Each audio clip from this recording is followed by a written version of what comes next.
Bienvenido Rafael Forero, el invitado de ONU Habitat y que está con todos los temas de metropolitanismo. Ahora Rafa se va a presentar en más detalle, pero es un gusto tenerte acá con nosotros en esta quinta clase del posgrado de urbanismo metropolitano para poder hablar de la agenda internacional de las ciudades y en particular de este reporte tan importante para todos los que nos interesan los temas metropolitanos que estás llevando adelante. Así que, Rafa, bienvenido, y contanos un poquito cómo fue que terminaste trabajando en estos temas metropolitanos y convirtiéndote también en uno de estos referentes de lo que llamamos el metropolitanismo. Bueno, no, Gabriel, pues muchas gracias por la invitación, por esa pequeña introducción. Muy buenas tardes a todos. Los estoy saludando desde Bogotá, así que estamos un poco cerca para todos los que están en Argentina y también que están en otros países de Latinoamérica. Como decía Gabriel, mi nombre es Rafael Forero, llevo ya un poco más de 10 años trabajando con ONU Habitat. Inicié trabajando con la oficina de Bogotá. ONU Habitat tiene operaciones en Latinoamérica desde el 96 y en Colombia tiene una oficina desde el año 2003. Yo inicié trabajando allí en el 2010, un poco con temas de gestión de proyectos, gestión de conocimiento, información pública, y con el tiempo me fui un poco empapando de este tema regional, sobre todo de la integración regional. Y allí empezamos a trabajar, por ejemplo, con áreas metropolitanas como la de Medellín, del Valle de Aburrá, aquí en Colombia, con Bucaramanga, y ahí me fui perfilando un poco, digamos, a esto de la gestión metropolitana y de la gobernanza metropolitana y regional.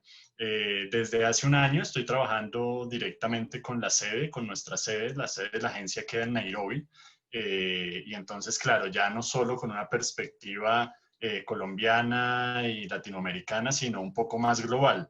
Y en este trabajo global, uno de los primeros esfuerzos que me ha tocado liderar y con mucho gusto es la redacción y la preparación de un informe global, de lo que podría ser un reporte global de áreas metropolitanas o de metrópolis, como le hemos llamado. Y entonces hoy les voy a contar un poquito eso de qué se trata, eso cómo está relacionado con todas estas agendas internacionales de desarrollo, ¿no? Nueva Agenda Urbana, ODS, Acuerdo de París, y otras, y también contarles un poquito del proceso, cómo se está construyendo este reporte, cuáles son los primeros hallazgos, los primeros análisis que hemos encontrado. Precisamente ayer acabamos de lanzar un data booklet con análisis de tendencias regionales y globales sobre población metropolitana, existencia de áreas metropolitanas y comparaciones regionales sobre el número de metrópolis alrededor del mundo y el tamaño de las metrópolis y un poco, digamos, esa clase de metrópolis que existen en el siglo XXI, sin entrar en una, digamos, en una clasificación muy detallada o en una tipología, pero sí como dando un primer vistazo global a cuál es ese estado de las áreas metropolitanas en el mundo. Entonces ustedes tienen la fortuna hoy de que es la primera presentación pública que hacemos, ¿no? de estos primeros resultados. Ustedes son de los primeros que van a conocer estas cifras. Ayer lo presentábamos, pero internamente a otros funcionarios y otros equipos dentro de ONU Habitat, dentro de la agencia. Y pues bueno, encantado de que sean ustedes en el marco de este posgrado de urbanismo metropolitano, que sean los primeros del público general en conocer estos hallazgos. Bueno, un lujo tener la primicia acá desde el posgrado de urbanismo metropolitano. La verdad que a veces la suerte también se alinea porque hemos programado esta reunión hace tiempo, pero bueno, es un trabajo que venís desarrollando hace rato. Yo pude acompañar el año pasado en su lanzamiento en Medellín cuando me invitaron y bueno, estoy muy contento de ver que ya empezamos a ver los primeros frutos. Felicitaciones, Rafa. Ahora estamos muy ansiosos de verlo. No sé si querés que la presentación hacerla desde tu ordenador o que la haga Lor desde el suyo. Decime cómo te sentís más cómodo. Yo la tengo aquí abierta, déjame, estoy ya empezando bueno, tendrían que habilitarme la pantalla para poder compartir. Ahí Me está habilitado. gustaría manejarla desde acá. Perfecto, ahí te la habilitamos y lo que te propongo como dinámica es que más o menos tenemos en total unos 45 minutos por delante. Si hacemos 3 bloques de 10 minutos y 5 minutos de preguntas cada 10 minutos, quizás esté bueno para poder hacer unas pausas en el camino y ir compartiendo algunas preguntas. Sí, está bien, está bien. Si te parece, hacemos 2 o 3 bloques y entonces yo les voy dando la palabra para que empecemos a interactuar. ¿Ahí ya pueden ver la pantalla? Sí, sí. Yo te quería empezar preguntando entonces, Rafa, si nos querés hacer una breve introducción sobre estas agendas, la nueva agenda urbana, los objetivos de desarrollo sustentable, y si se quiere también el Acuerdo de París. ¿Qué implican para el desarrollo de las ciudades? ¿Qué ha pasado desde su lanzamiento hasta ahora? ¿Cómo lo ves vos que estás adentro de la institución, el avance de estas 3 agendas? Bueno, sí, voy a hacer un comentario general primero a las 3 agendas. Más adelante, a lo largo de la presentación, voy a hacer un zoom sobre la nueva agenda urbana y su relación sobre los temas metropolitanos. Pero yo diría que habría que empezar un poco remontándonos, no al 2015, donde se adoptaron los ODS, sino al 2000, donde se adoptaron los ODMs. Digamos que un gran avance de todos los Estados miembros de Naciones Unidas en el año 2000 fue ponerse de acuerdo en unos grandes objetivos estratégicos de desarrollo, que básicamente en ese entonces lo que querían era balancear un poco las condiciones de calidad de vida y las condiciones socioeconómicas de lo que en ese entonces se conocía mucho como el norte global y el sur global, ¿no? Que últimamente también está cambiando un poco esa clasificación y se habla más de países en desarrollo, países desarrollados y países menos desarrollados. Pero en ese entonces, el año 2000, este milenio empezó con un gran acuerdo de las Naciones Unidas. Siempre que yo me refiero en esta presentación a Naciones Unidas, a la ONU, me refiero es al conjunto de sus estados y no a las oficinas, digamos, que hacemos algún trabajo técnico o en términos de derechos humanos o en términos de desarrollo, sino siempre que digo Naciones Unidas me refiero, digamos, al conjunto de los Estados miembros, que son 193 alrededor del mundo. Entonces, un gran acuerdo de las Naciones Unidas fue adoptar estos objetivos. Se adoptaron 8, a esto se le llamó la Agenda de Desarrollo del Milenio, y el tema de las ciudades en la Agenda de Desarrollo del Milenio parecía un poco relegado. Y no tenía, digamos, la urbanización ese vínculo tan fuerte con el tema del desarrollo hace 20 años. Ustedes pueden ver dentro de los 8 objetivos que solo por allá, dentro del ODM 7, que era el de sostenibilidad ambiental, una de sus 4 metas se refería a las ciudades y se refería al urbano. Y era una meta que estaba muy enfocada a mejorar la vida de habitantes en Tugurios. Esa era, digamos, que la única digamos, referencia específica a la importancia que tiene la urbanización. Esa meta, y ustedes saben que los ODMs tuvieron un lapso de tiempo de cumplimiento del año 2000 al 2015, 15 años, igual que los ODS, y esa meta se cumplió. Efectivamente, más de 100 millones de habitantes que vivían en Tugurio mejoraron sus condiciones de vida, su calidad de vida, se implementaron grandes programas de mejoramiento integral de barrios o slum upgrading, como se conoce globalmente, y la meta se cumplió. Pero al mismo tiempo que la meta se cumplió en términos netos, lo que se revisó en el año 2015 es que muchas más personas empezaron a vivir en Tugurios. Y fue algo un poco paradójico porque se había cumplido la meta, pero al mismo tiempo, en términos netos, más personas vivían en Tugurios, más personas no tenían un acceso adecuado a servicios básicos como agua y saneamiento, y empezaron a aparecer otros problemas, ¿no? Los impactos del cambio climático y los fenómenos que se desprenden de él en las ciudades, la calidad del aire, bueno, innumerables problemas que entonces hicieron pensar a las Naciones Unidas un poco y decir, esto hay que enfocarlo de forma diferente. Y eso se enfocó mediante dos estrategias, digamos. La primera fue dedicar un solo objetivo de estos renovados objetivos, ya no eran 8, sino eran 17, y un poco el cambio en el número y pasar de 8 a 17 también implica estos nuevos problemas que fueron apareciendo y estas nuevas, digamos, gestiones específicas que se tenían que hacer para solucionarlos, como en el tema del urbano, como en el tema de ciudades. Entonces apareció un objetivo, que es el ODS 11, de lograr o trabajar para que las ciudades sean más sostenibles, más seguras, más resilientes y más equitativas.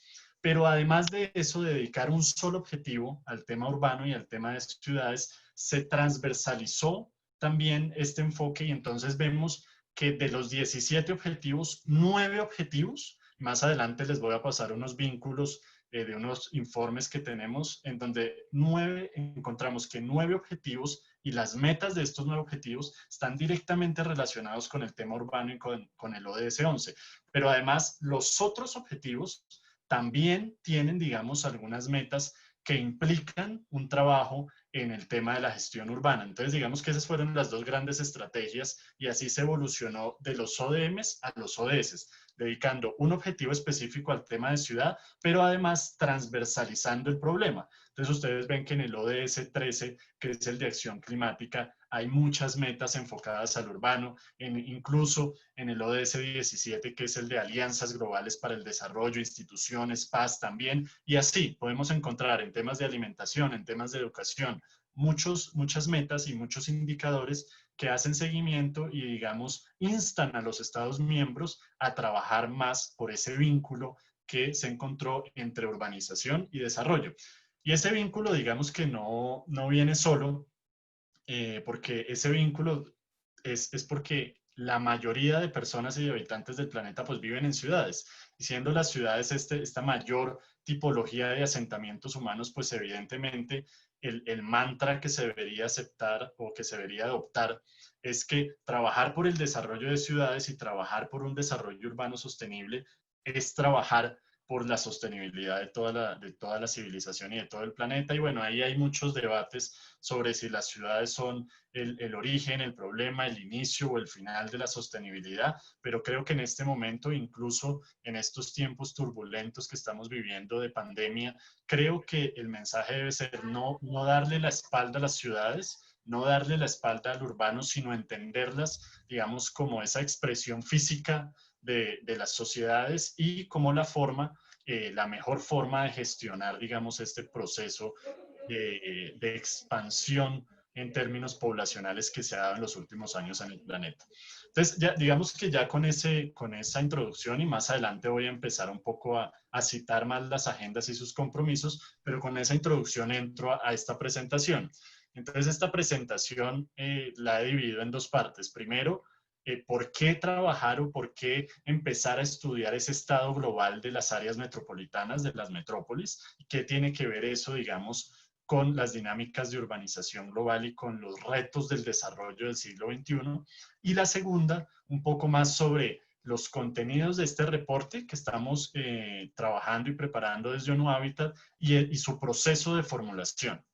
Entonces, bueno, hay un poco empezando por qué es importante. Esta es la pregunta clave, yo creo, y me parece, Gabriel, que también es una de las preguntas claves que ustedes tienen para este posgrado, y es ¿por qué fijarnos en lo metropolitano, no? ¿O por qué lo metropolitano importa? Y ahí la respuesta rápida es porque vivimos en un mundo de metrópolis. Y entonces déjenme elaborar un poco esa respuesta a partir de datos y a partir de cifras. Lo más importante es que ONU Habitat hace ya un poco más de 10 años ha empezado a estudiar y analizar en detalle el tipo de ciudades que existen en el mundo y las tendencias del crecimiento urbano en las regiones, pero también a nivel global y un poco comparando, digamos, esas grandes diferencias regionales. En 2010, el Observatorio Urbano Global de ONU Habitat hizo un análisis a las población, a los Urbanization Prospects de la ONU, y encontró que en el mundo hay por lo menos 4.231 ciudades con más de 100.000 habitantes.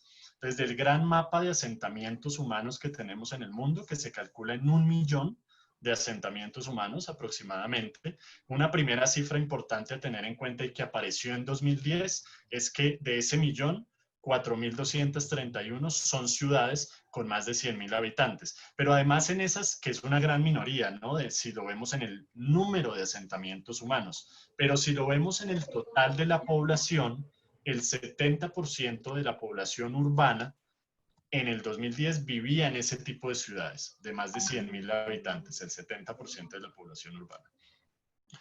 Un poco con eso pasó en el 2010 y esos fueron unos primeros datos. Con esta evolución digamos, de la agenda global de desarrollo y de los enfoques globales del desarrollo, y en esta discusión que se dio de casi 5 años para adoptar la nueva agenda urbana, también ONU Habitat empezó un poco a estudiar cómo eran esas ciudades, cómo eran esas ciudades de más de 100.000 habitantes, no solo cuántas habían y cuánta población vivía, sino cómo eran. Y entonces para eso tomó una muestra de 200 ciudades alrededor del mundo, que es una muestra, digamos, significativa. No son 10, no son 20, no son 50, son 200 ciudades de diferentes tamaños, ubicadas en diferentes contextos políticos, económicos, de diferentes regiones del mundo, y estudiar un poco cómo se había dado el proceso de urbanización en los últimos 100 años en esas 200 ciudades, ¿no? Para empezar a sacar algunas tendencias. Ahí la mayoría, digamos, de mensajes fueron alarmantes, fueron malas noticias. Uno, por ejemplo, no les voy a mencionar todos, ustedes pueden consultar esos mensajes en este reporte de Fundamentals of Urbanization, está libre para su descarga en la página de ONU Habitat, que fue un reporte además que sirvió como evidencia para los contenidos de la nueva agenda urbana. Ahora les voy a hablar un poco más de eso, pero de las principales malas noticias que nos dejó este reporte fue: primero, las nuevas ciudades que se están generando de forma informal. Casi el 30% de nuevos asentamientos urbanos y de nuevas ciudades son informales a comienzos de este siglo. Si lo comparamos con comienzos del siglo pasado, en 1900, ese número de asentamientos informales tendía a cero. Claro, esto es un primer mensaje que tiene que ver con la velocidad con la que la población urbana está creciendo alrededor del mundo, y con la velocidad con la que el territorio urbano se está expandiendo. Se está expandiendo tan rápido que los gobiernos locales parecen no tener la capacidad para responder a una lógica de planificación y de urbanización adecuada. Entonces, el 30% de los nuevos asentamientos urbanos de las nuevas ciudades son informales. El segundo mensaje, que es tal vez un poco más alarmante y que quiero detenerme un poquito aquí hoy, es la extensión urbana, el crecimiento del suelo urbano ha duplicado, ha casi que duplicado el crecimiento de la población urbana alrededor del mundo. Y déjenme repetir este mensaje porque es importante. Al mismo tiempo que la población urbana está creciendo por la explosión demográfica y por las migraciones que hay desde los territorios rurales a los urbanos, el suelo urbano también está creciendo. Si la proporción en el crecimiento de la población urbana y de suelo urbano fueran equitativas, esa proporción sería igual a 1. Entonces, casi que en la misma tasa de crecimiento de la población urbana debería crecer el suelo urbano. Pero lo que nos mostró ese estudio es que esta tasa es el doble. Es decir, cada vez que la población urbana, sobre todo en regiones en donde todavía, digamos, la población está creciendo rápidamente, cada vez que la población urbana se duplica, el suelo urbano aumenta 4 veces, porque es el doble. Cada vez que la población urbana se duplica, el suelo urbano aumenta 4 veces.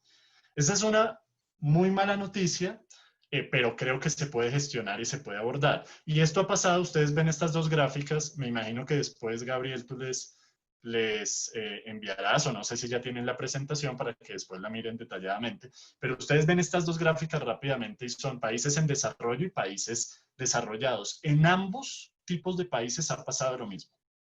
O sea, tanto en lo que antes llamaban el norte global y el sur global, como en lo que ahora se llama países desarrollados y países en desarrollo, el suelo urbano está creciendo con el doble de proporción que la población urbana.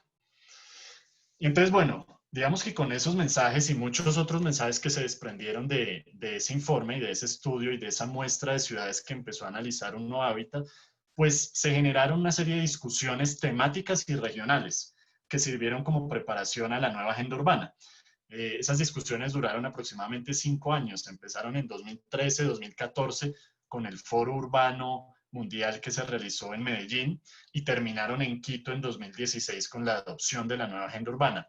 Entre esas discusiones temáticas y regionales, a mí me gusta mucho resaltar esta porque creo que tiene que ver mucho con lo que se está tratando en este posgrado, que fue la reunión temática de Montreal sobre áreas metropolitanas. Ese hallazgo y esa mala noticia que vimos antes de que el suelo urbano está creciendo mucho más rápido que la población urbana, significó que las ciudades se están aglomerando. Ese es el resultado principal. Las ciudades se conurbaron y se aglomeraron, y eso generó múltiples relaciones funcionales económicas, sociales, ambientales, en términos, por ejemplo, de acceso al trabajo, a la educación, a bienes y servicios, personas que tienen que ir de una municipalidad a otra o de una región a otra diariamente, que tienen que conmutar para acceder a bienes y servicios. Todo eso se discutió y cómo solucionar y cómo abordar eso se discutió en Montreal en el 2015, en esta, que es la reunión temática sobre áreas metropolitanas. Y de allí salió una declaración, que es una declaración importante con unos compromisos importantes que nutrieron la nueva agenda urbana. La nueva agenda urbana está hecha de compromisos que se acordaron en estas reuniones regionales y temáticas. Entonces, muchas críticas al comienzo a la nueva agenda urbana eran: ¿cómo es posible que en una semana de reunión en Quito se haya podido acordar una agenda para el desarrollo urbano de los próximos 20 años? La respuesta es imposible. Por eso no se acordó en Quito, por eso no se discutió en una semana. Esa semana lo que se hizo fue adoptarla. Esta agenda urbana se acordó y se discutió los 5 años anteriores por medio de estas reuniones. Yo les invito a que descarguen, también hay una página web, www.habitat3.org, donde ustedes pueden encontrar la nueva agenda urbana en todos los idiomas que están disponibles, todos los idiomas de Naciones Unidas, pero además todos los documentos preparatorios, los policy papers, las declaratorias temáticas, las declaratorias regionales, que fueron las que dieron origen a la nueva agenda urbana.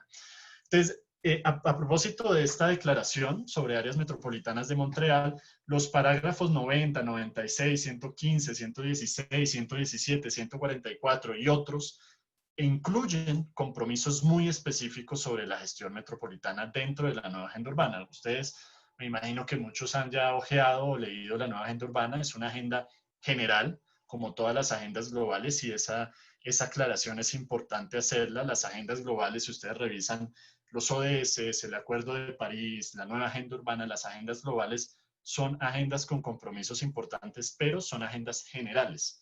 ¿Esto por qué? Porque son acuerdos globales en donde tienen que coincidir intereses y prioridades de distintos países con diferentes contextos económicos, geográficos, políticos, religiosos, culturales. Entonces, claro, son agendas generales. El gran trabajo está de los gobiernos locales, de la academia, de las organizaciones, de la sociedad civil, del sector privado, en aterrizar esos compromisos a los contextos específicos, ¿no? Pero en el tema metropolitano contamos con la fortuna de que estos parágrafos y otros, estos son los más importantes, pero hay otros también, que incluyen lineamientos y compromisos muy específicos sobre la gestión metropolitana. Eso pasó en 2016, se adoptó la nueva agenda urbana en 2016 y siguió el camino, digamos, de estudio de qué siguió pasando con la población y cómo, digamos, Naciones Unidas siguieron, digamos, un poco enfocando el abordaje a esos problemas de la urbanización. En 2018 se publicó la última revisión del World Urbanization Prospects, que es el que nos da un poco luces de cuántas ciudades hay en el mundo, de cuánta es la población urbana del mundo y las últimas, digamos, actualizaciones. Estas prospectivas de urbanización se publican cada 4 años. Entonces, antes de la agenda urbana trabajamos con la revisión de 2014 del World Urbanization Prospect, y ya después de la agenda urbana, entonces tenemos esta que es la revisión de 2018. La próxima revisión será en 2022. Esta revisión es interesante y estas perspectivas son interesantes porque están basadas en cuentas nacionales que los Estados miembros envían a Naciones Unidas, al Departamento y a la División de Población de Naciones Unidas. Es decir, estas perspectivas reconocen las diferentes tipologías y formas de medir la población y el urbano que tienen todos los Estados miembros de la ONU.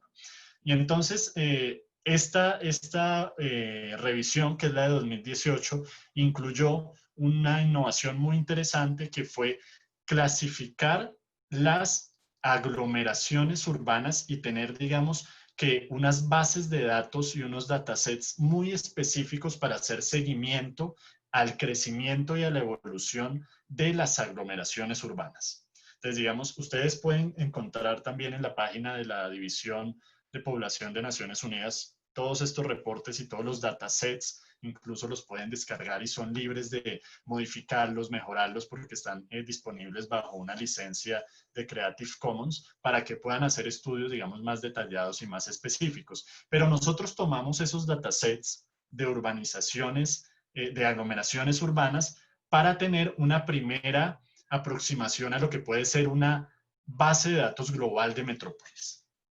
Una base de datos global de metrópolis. Y todo lo que les voy a mostrar de aquí en adelante, que es lo que es primicia, porque todo esto no es nuevo, todo esto ustedes ya lo conocían, seguramente ya lo han discutido en muchos escenarios, pero todo lo que les voy a mostrar de aquí en adelante, que son los resultados de esos análisis, es la primicia.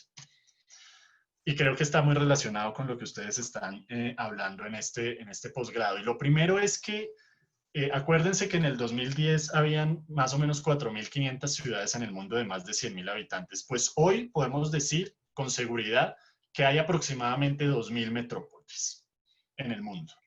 Hoy podemos decir en 2020 hay 1.934 metrópolis en el mundo con más de 300.000 habitantes.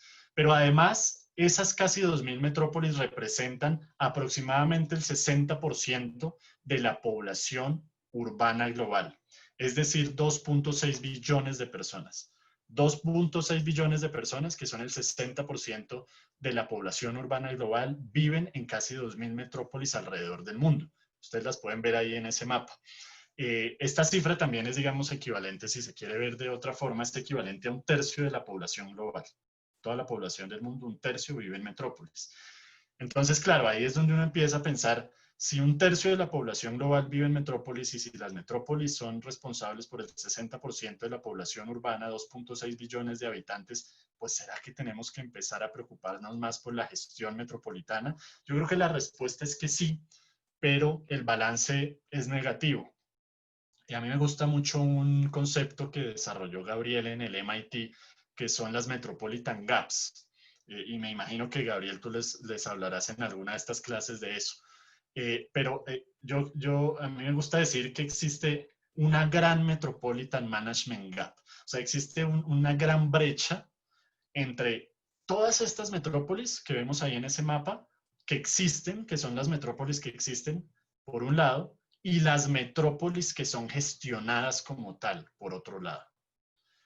Entonces, antes de tras bambalinas discutíamos o comentábamos un poco con Gabriel el caso de Bogotá.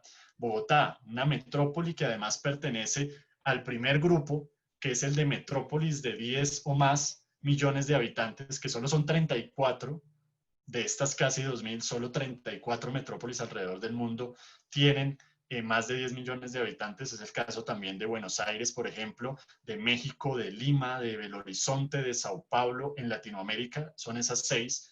Pero vemos cómo Bogotá, por ejemplo, hasta ahora no tiene una institucionalidad metropolitana. Es una metrópoli de facto de las más grandes en el mundo, pero no ha podido consolidar unos acuerdos lo suficientemente fuertes para gestionarse como tal.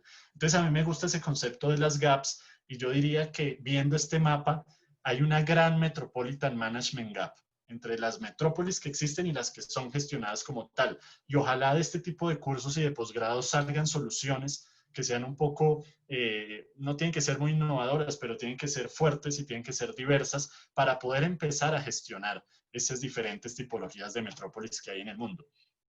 Y quiero hablar un poquito de las tipologías, porque esta semana, este martes, la OCDE presentó un nuevo informe muy interesante, Cities in the World. Ya está disponible también para la descarga ahí en la página web de la OCDE. No es un informe metropolitano, no es un informe sobre temas metropolitanos, pero tiene un capítulo sobre áreas metropolitanas que está bien interesante y que nos habla un poco de las tipologías de ciudades alrededor del mundo, analizando lo que ellos conocen metodológicamente como las áreas funcionales, las áreas urbanas funcionales. Entonces, lo que estamos reconociendo desde ONU Habitat y que sirvió mucho a la discusión de este martes del lanzamiento del reporte de la OCDE es que alrededor del mundo hay múltiples tipologías y múltiples definiciones conceptuales sobre lo que es o no es una metrópoli. Es decir, no podríamos en este momento arriesgarnos a decir que hay un consenso global sobre lo que significa una metrópoli, ni siquiera en el nombre. En el nombre encontramos, por ejemplo, que las llaman áreas metropolitanas, zonas metropolitanas, regiones metropolitanas, megaciudades, ciudades funcionales, aglomeraciones urbanas. Entonces, en lo que nos hemos preocupado desde ONU Habitat es en entender cuáles son, más allá del nombre, más allá de la tipología, más allá de la definición conceptual, cuáles son esas características que tienen en común. Y lo que nos hemos dado cuenta desde una revisión un poco geográfica, económica, social, poblacional también, es que todas estas ciudades tienen en común que poseen múltiples centralidades que están conectadas.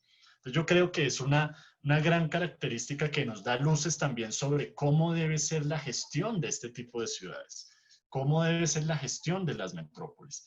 Tienen que ser soluciones, tienen que ser planes, tienen que ser mecanismos de financiamiento, tienen que ser sistemas de transporte, tienen que ser sistemas en la provisión de servicios que den cuenta de esas múltiples centralidades. Entonces, lo que podemos decir hasta ahora es que las metrópolis del mundo, esas casi 2.000 metrópolis de más de 300.000 habitantes, comparten una característica que es muy importante: tienen múltiples centralidades y esas múltiples centralidades trabajan, digamos, de manera conectada y ya no trabajan como trabajaban un poco las ciudades del siglo pasado. Las ciudades del siglo XX eran un poco ciudades aisladas, ¿no? Que trabajaban individualmente. Y entonces, además de que estaban aisladas físicamente, porque no habían tantos territorios conurbados, no habían tantas aglomeraciones, su forma de gestión también era muy individual. Correspondía más a una gobernanza vertical en donde había un alcalde, un gabinete y bueno, las instrucciones eran muy claras. Ahora hablamos un poco más de gobernanza multinivel, de gobernanza horizontal, de acuerdos entre múltiples gobiernos locales. Y voy a mostrarles unos poquitos mapas que también están incluidas en esa publicación que lanzamos esta semana en ONU Habitat, que comparan un poco geográficamente ese tipo de metrópolis, porque a mí me gusta también romper algunos mitos. Antes, los últimos 10 años del siglo pasado, y yo creo que incluso los primeros 10 de este siglo, se tenía en el imaginario colectivo que las metrópolis eran grandes ciudades. Y por supuesto que siguen siendo grandes ciudades, pero también son ciudades medianas, pequeñas, intermedias. Entonces aquí tenemos el mapa de Londres o de la Gran Londres, en donde tenemos obviamente ese centro histórico. Londres siempre la tomamos como referencia porque es la gran metrópoli de los 2000 años de historia, y tenemos la City of London en el centro, que es lo que llamamos estadísticamente el city proper de la metrópolis, o donde nació la metrópolis, la primera división administrativa de la metrópolis, pero tenemos alrededor otros 32 boroughs, que son otras 32, digámoslo así, gobiernos locales o municipalidades o divisiones político-administrativas que terminaron conformando lo que hoy se conoce como Greater London, la Gran Londres. Pero además, si ustedes ven, ese Greater London, que es todavía una definición político-administrativa, no termina de coincidir del todo con la aglomeración urbana de Londres. Entonces ustedes en este mapa pueden ver en las líneas rojas punteadas que los límites de la aglomeración urbana, de la conurbación, incluso van más allá de la división político-administrativa del Greater London. Entonces, una de las primeras cosas que tenemos que entender cuando hablamos de metrópolis es que no solo las podemos entender desde su división político-administrativa, sino que tenemos que entender su dimensión territorial, su dimensión de aglomeración urbana. Esto no solo pasa en Londres, y por eso entonces les decía que las metrópolis son grandes ciudades, pero también ciudades pequeñas intermedias. Esto pasa, por ejemplo, en Bucaramanga, en Colombia, que es una metrópoli de 1.2 millones de habitantes y solo 4 municipalidades. Acordémonos que Londres era una de casi 10 millones de habitantes y 32 gobiernos locales, 33 incluyendo la City of London. Y Bucaramanga tiene 4 gobiernos locales y 1.2 millones de habitantes, en escala totalmente diferentes, pero la característica que comparten, en donde la aglomeración urbana y en el mapa en rojo ya rebasó los límites político-administrativos del city proper, es la misma. Entonces, en esos términos, no en términos de poblacionales, no en términos de extensión territorial, sino en términos funcionales, Bucaramanga y Londres son muy similares. Y por eso las soluciones para gestionarlas en esos términos y en esa escala metropolitana tienen que ser también muy similares. Y entonces ahí nos damos cuenta, por ejemplo, que también pasa en Delhi, ¿no? Allá se llama the National Capital Territory of Delhi y pasa lo mismo, pero también pasa en Sudáfrica, por ejemplo, en Port Elizabeth, o como lo llaman la Nelson Mandela Metropolitan Municipality, en donde también 3 divisiones administrativas se unieron y terminaron formando una metrópoli. Esto un poco para dar cuenta de las diferencias en términos de escala, en términos de población, pero de las similitudes en términos territoriales y funcionales de las metrópolis. Entremos un poquito a hablar y ya ahora yo creo que en 5 minutos va a ser la primera pausa para discutir un poco y conversar un poco, pero antes quiero mostrarles estos dos últimos mensajes que vienen de ese estudio y son un poco primicia también, y hay una gran diferencia en el peso y en la prominencia de las metrópolis alrededor del mundo. Y entonces ahí vemos Asia-Pacífico como la región que se lleva, digamos, todos los números y que se lleva, digamos, en términos cuantitativos.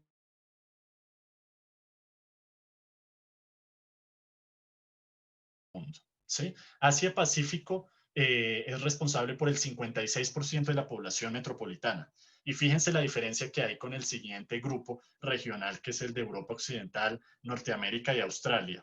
Y aquí hago una aclaración, estos análisis los estoy presentando en la división regional de los grupos de desarrollo de Naciones Unidas, en donde tenemos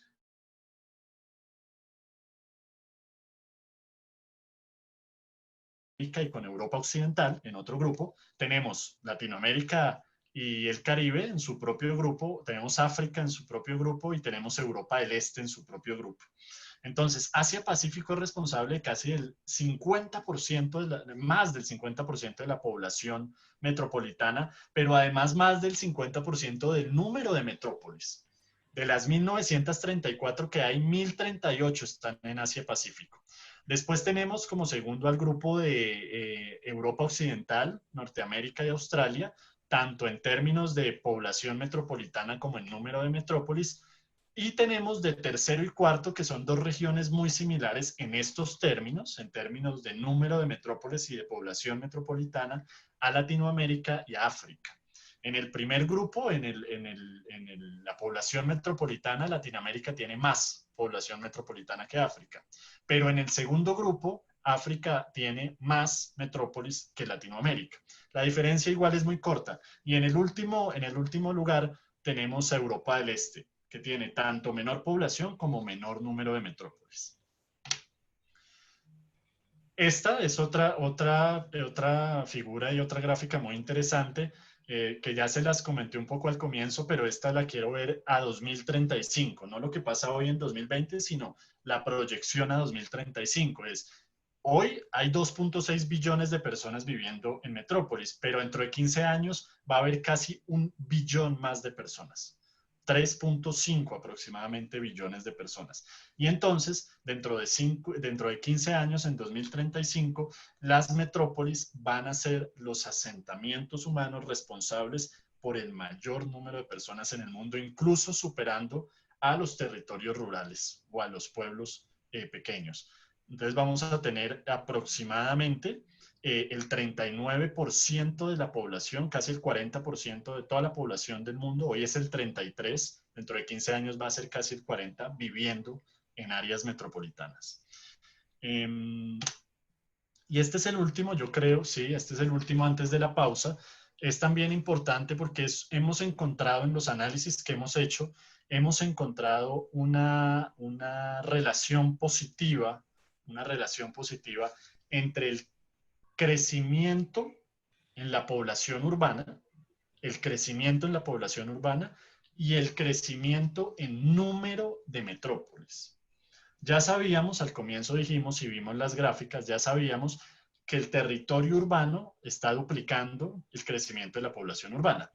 Pero ahora también sabemos, por estos análisis, que en el número de metrópolis, que el número de metrópolis también depende del crecimiento de la población urbana. Entonces vemos una relación, una correlación positiva en todas las regiones. Un poco, otra vez, Asia Pacífica liderando, digamos, ese crecimiento, esta vez seguido por África un poco más de cerca, porque África sigue creciendo en términos poblacionales y entonces eso quiere decir que va a tener muchas más nuevas metrópolis que las otras regiones.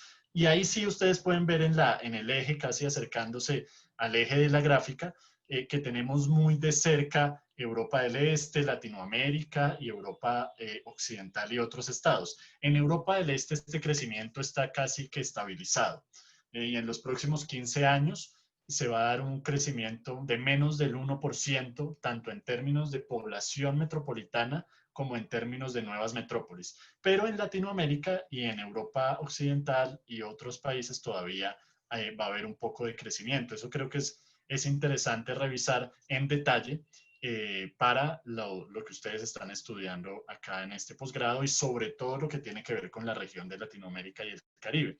Si lo vemos en términos netos, en los próximos 15 años van a haber 429 nuevas metrópolis. Eso quiere decir una nueva metrópoli cada 2 semanas desde este momento. Es decir, cada vez que ustedes tienen una clase, si es cada 2 semanas, entonces cada vez que ustedes tienen una clase hay una nueva metrópoli.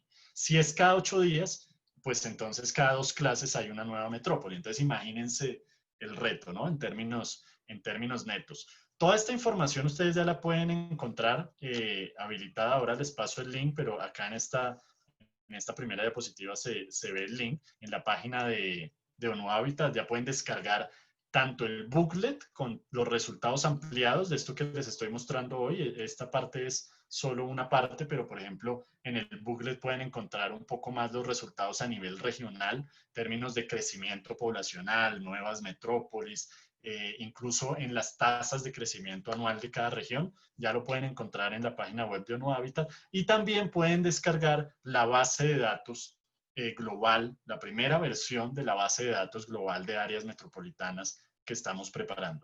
Ahí paro, digamos, con la primera parte, un poco el contexto global, por qué es importante seguir estudiando las metrópolis y ahora ya después, digamos, de esta conversación que vamos a tener, les voy a contar un poco cuál ha sido el proceso y cuál va a ser la estructura de este estudio que estamos preparando. Bueno, Rafa, muchísimas gracias por esta primera vuelta. Creo que nos sirve para tomar dimensión, tomar escala. Es la primera vez que vemos los números, aparte que, digamos, los que habían no eran tan actualizados como esto, y tenemos un gran privilegio de poder escucharlo directamente de vos. Pero te hago una pregunta para ver cómo nos organizamos. ¿Tú tienes pensado quedarte hasta el final de la clase y escuchar también la del ministro Estrafase que se suma o te tienes que ir antes? Estás sin audio.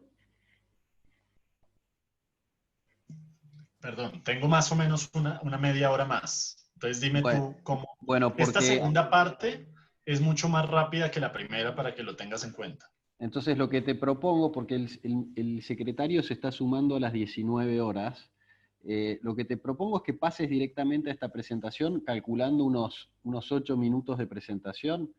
Y vamos a dejar esas preguntas para hacer un par de preguntas todas juntas mientras el secretario va tomando lugar, que en realidad es una continuación de lo que tú presentas porque él va a bajar un poco esta mirada de las agendas, pero ya desde una perspectiva local, así que es muy pertinente tener a las dos voces en una misma clase. ¿Sí? ¿Te parece bien? Dale, claro que sí. Entonces yo sigo y acabamos rápido esta parte.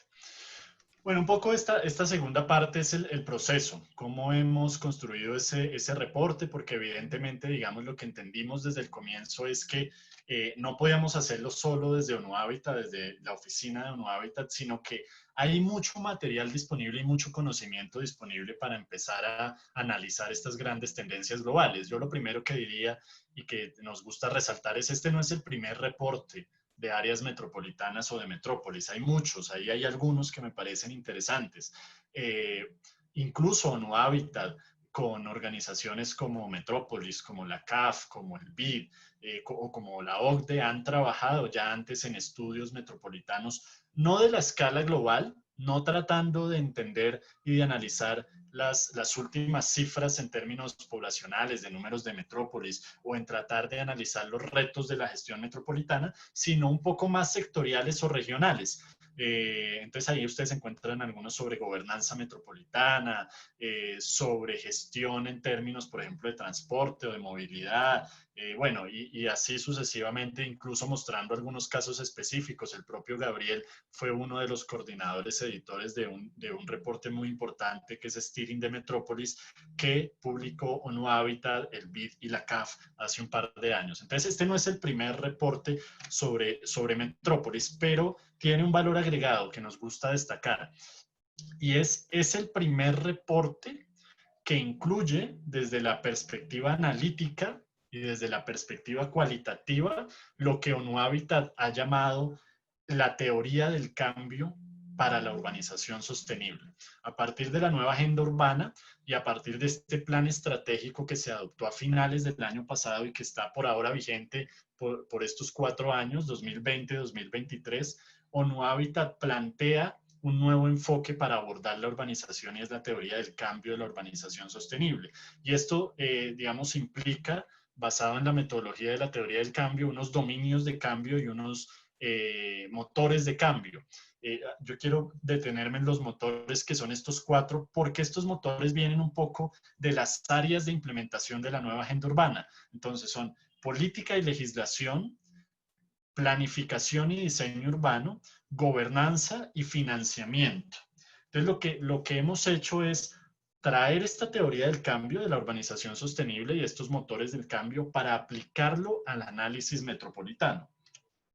Entonces, estamos planteando, digamos, que un enfoque integrado de la gestión metropolitana. Entonces, ya creemos que es importante y este es un mensaje, digamos, para policy makers y decision makers, y es: las metrópolis se han vuelto tan importantes y tan predominantes en las dinámicas de urbanización que ya lo metropolitano no se puede abordar con un enfoque puramente sectorial.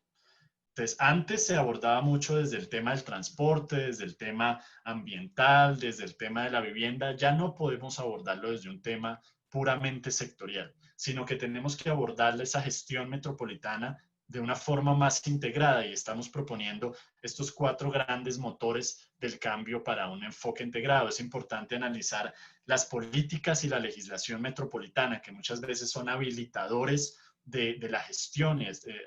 Vuelvo y repito y voy sobre el caso de Bogotá. Por no tener políticas y marcos legales adecuados, no se había podido habilitar la gestión metropolitana los últimos 20 años. Se dio un paso increíble este año aprobando ese nuevo marco legal, pero también es importante, y en este creo que sí muchas áreas metropolitanas han trabajado ya, que es la planeación, ¿no? La planeación a la escala metropolitana.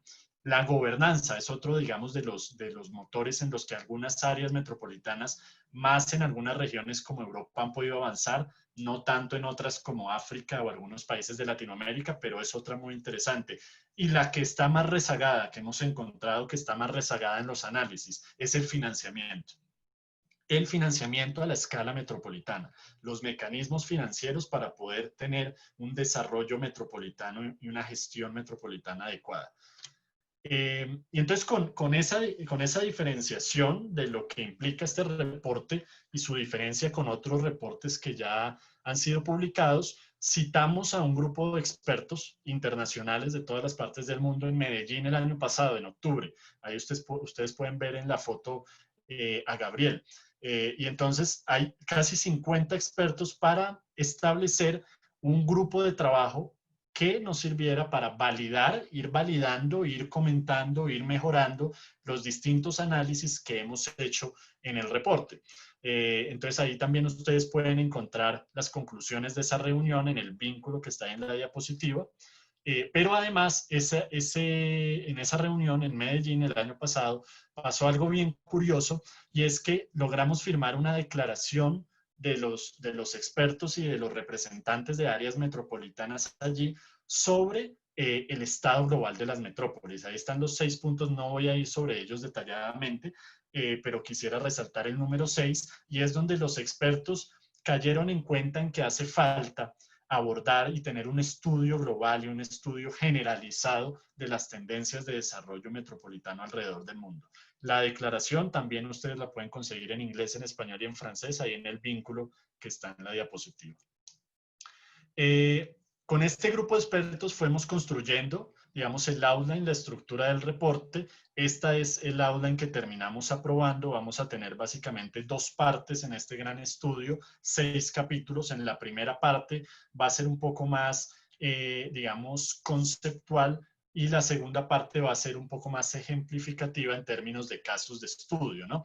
Entonces, en la primera parte tenemos 5 capítulos. El primero va a mostrarnos un poco estas grandes tendencias globales que ustedes acaban de ver hoy, y en los 4 sucesivos capítulos vamos a tener un análisis especializado por cada uno de los motores de cambio que propone ONU Habitat. Entonces, un capítulo de políticas y legislación metropolitana, otro de planeación metropolitana, otro de gobernanza metropolitana, y al final uno de finanzas metropolitanas.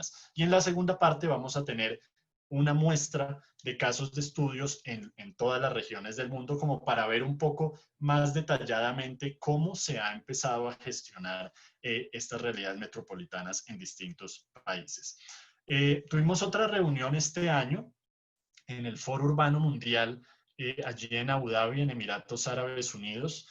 Allí ya pudimos, digamos, validar algunos de los primeros metodologías. Allí lo que hicimos fue validar las metodologías con las que íbamos a analizar estos casos, y también las muestras para los estudios de caso, y también la forma en que íbamos a recopilar esa base de datos global de metrópolis que les mostré al comienzo. Todo eso se acordó allí en Abu Dhabi en febrero este año, y por eso es que ustedes están siendo de alguna forma, digamos, teniendo la primicia de estos resultados, porque es un trabajo que se ha hecho desde febrero hasta hoy, ¿no?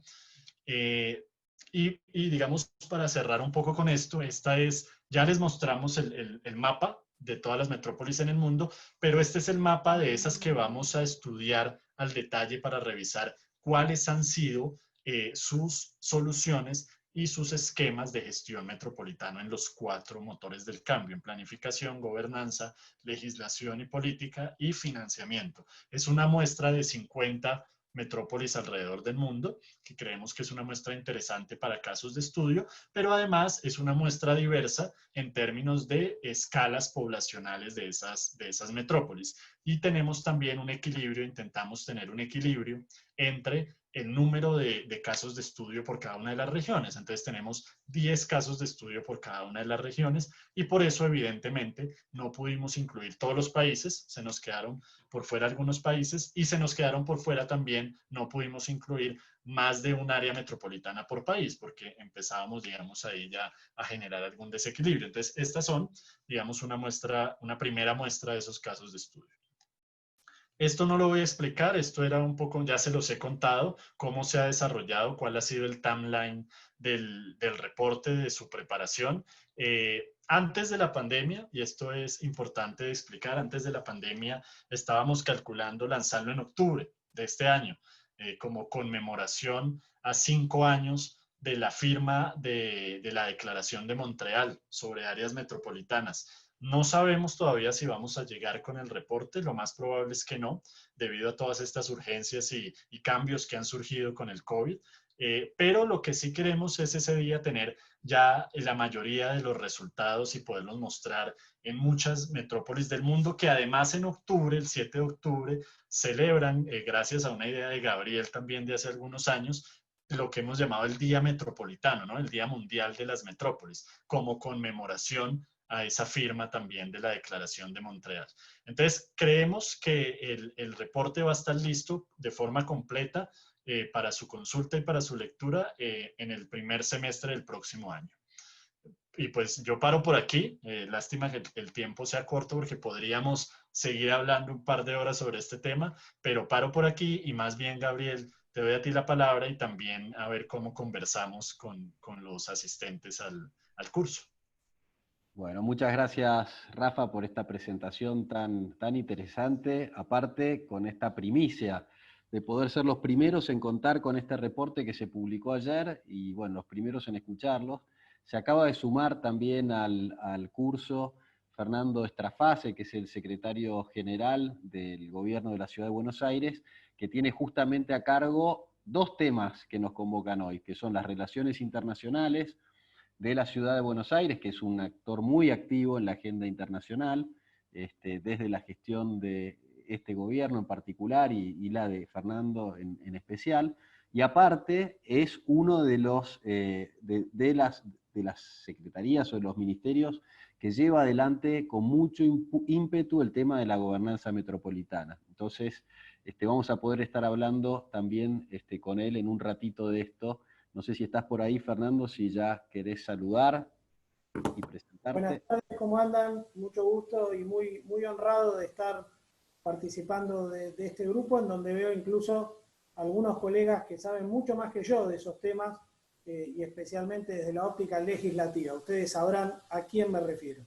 Así que un abrazo a todos y especialmente a mi colega Victoria.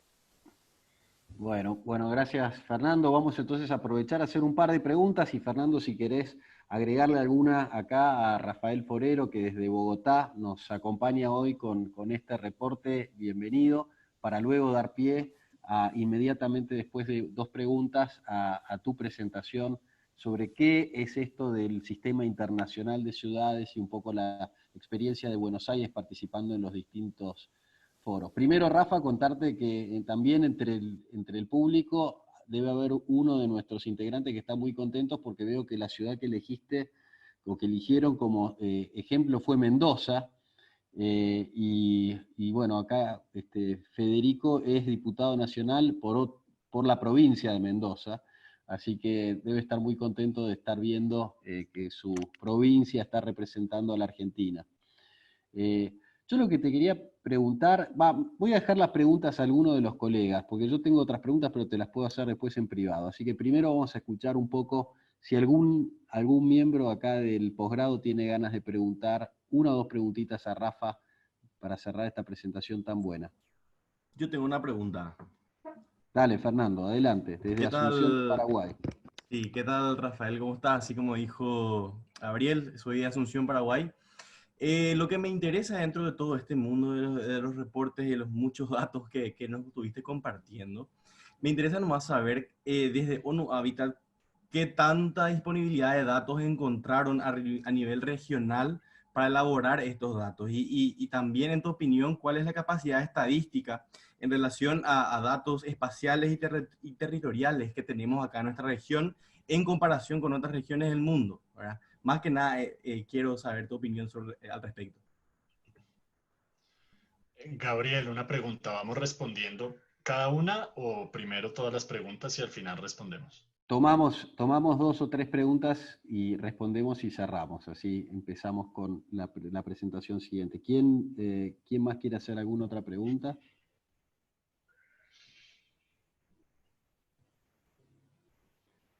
Yo tengo una pregunta entonces y te dejo el piso, que es la siguiente.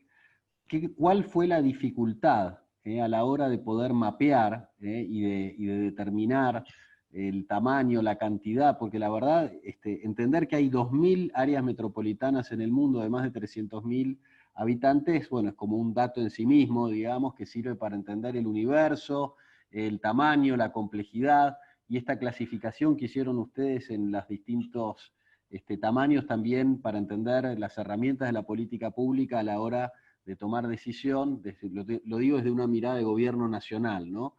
¿Cómo lo hicieron? ¿Cuál fue la dificultad? ¿Qué tan tranquilos están en los datos que han podido construir? Porque es un desafío en sí mismo, ¿no?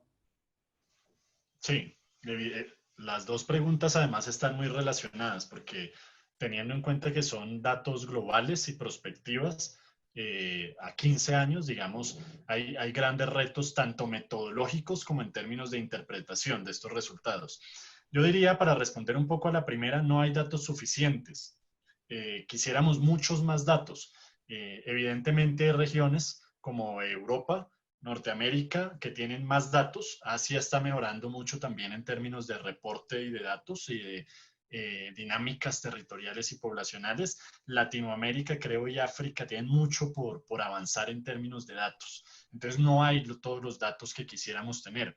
Pero lo interesante de este análisis y de estas perspectivas es que estamos basándonos en las metodologías que hace muchos años definió la división de población de las Naciones Unidas. Esto es importante porque como estos son datos globales y tenemos que tener comparación, entonces no siempre es fácil encontrar metodológicamente la forma de comparar distintos países, distintas ciudades y distintos tipos de datos. Entonces nosotros tomamos ya, digamos, toda la metodología estandarizada que tiene la División de Población de Naciones Unidas y además, que es muy interesante para lo que acabas de decir de tomadores de decisiones, ¿sí? Y de representantes de gobiernos locales, porque la División de Población de Naciones Unidas, todas sus metodologías y sus datos están basadas en cuentas nacionales.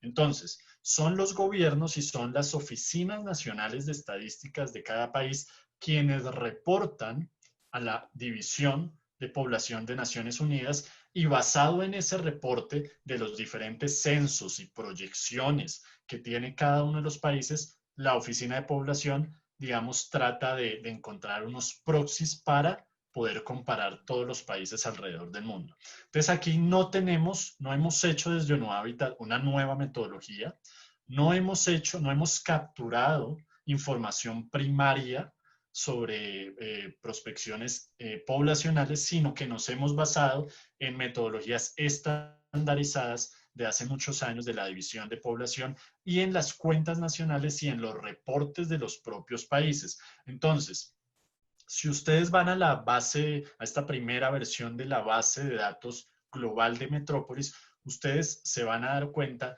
que muchas de las cifras y de las divisiones en términos de city proper, que nos referimos, aquí tomamos tres escalas. City proper, que es el propio límite local de la ciudad, lo que fue, digamos, la primera división administrativa de la ciudad, la aglomeración urbana, que es la segunda escala que ha definido la División de Población de Naciones Unidas, que se refiere ya al territorio urbano contiguo construido que ha superado el city proper, y la tercera, el área metropolitana, que es un poco más relativa porque incluye no solo el territorio continuo construido, sino también las divisiones político-administrativas que tienen algún tipo de relación funcional, ¿no?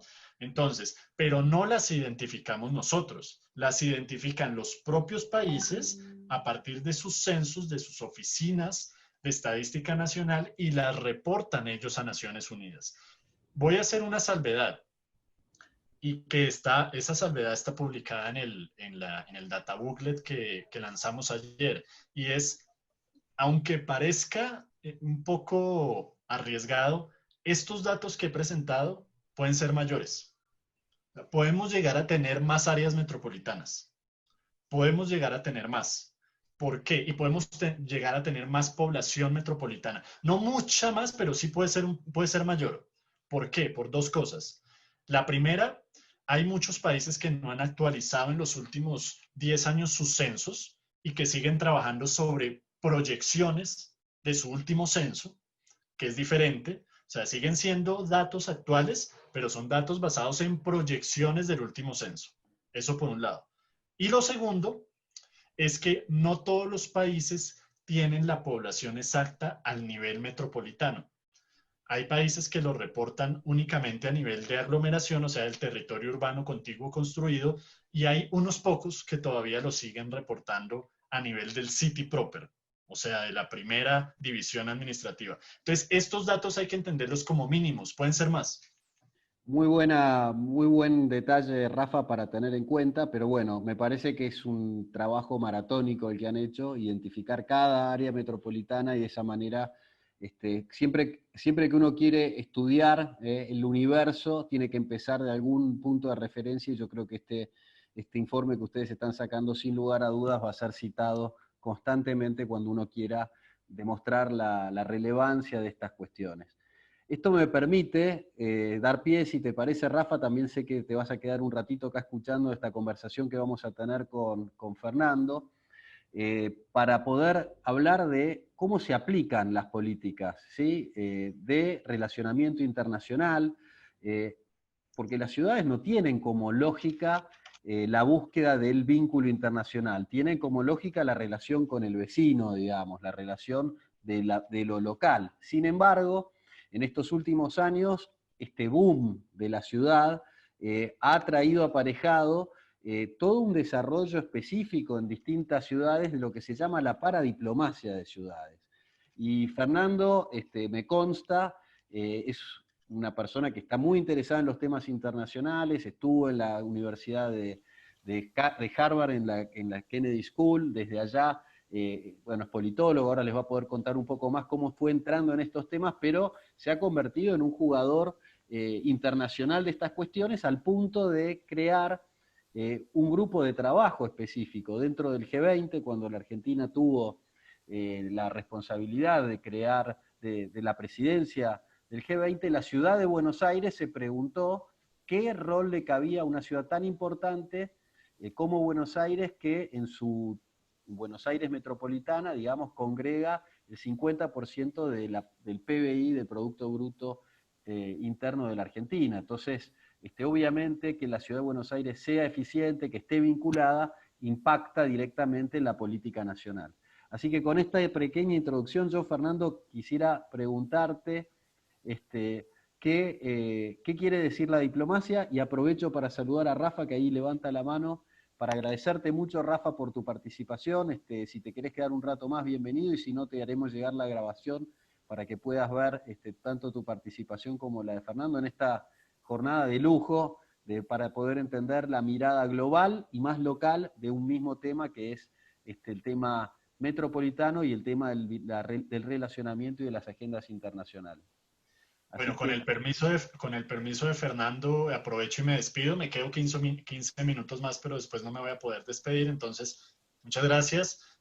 Muy buena esta oportunidad para mostrar y tener, digamos, la primicia de que un público latinoamericano en su mayoría sea el primero en conocer estos resultados. Úsenlos, estudienlos, mejórenlos, coméntenlos.